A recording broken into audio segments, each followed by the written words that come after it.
ہجرت کی رات آپ کو اپنے بستر پہ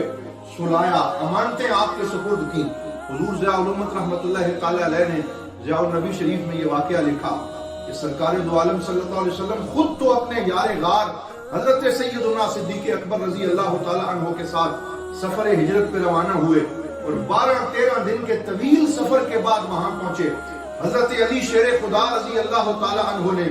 صبح اٹھ کے امانتیں واپس لوٹائیں، ہر بندے کو اس کی وہ امانت جو اس نے سرکار کے پاس رکھی تھی وہ پہنچائی، پھر پیدل نکل کھڑے ہوئے، اور آپ نے 12 دن کا وہ سفر جو 600 کلومیٹر کے قریب بنتا ہے اسے پیدل ان سنگلاخ چٹانوں کے اوپر کیا۔ اور آپ لکھتے ہیں کہ جب سرکار قباء کے مقام پہ جلوہ گر ہوئے، اس دن حضرت علی شیر خدا اس حالت میں وہاں پہنچے کہ آپ کے پاؤں میں نوکیلے خار چبھے ہوئے تھے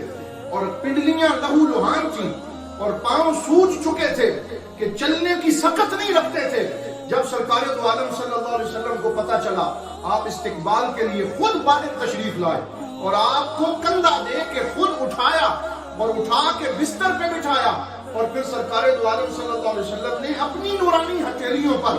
لعاب دہن لگا کے وہ ہتھیلیاں جب آپ کے تلیوں کے اوپر پھیری، حضرت علی فرماتے ہیں مجھے حق پہ ڈٹنے کی جو قوت نصیب ہوئی ہے وہ اس دن سرکار دو عالم کی ہتھیلیوں کی برکت سے نصیب ہوئی۔ پھر کسی غزوے میں ڈگمگائے نہیں ہیں، پھر کہیں آپ کے پائے استقلال میں لغزش نہیں آئی، اور اللہ رب العزت نے ہر غزوے میں آپ کو فتح مبین عطا فرمائی۔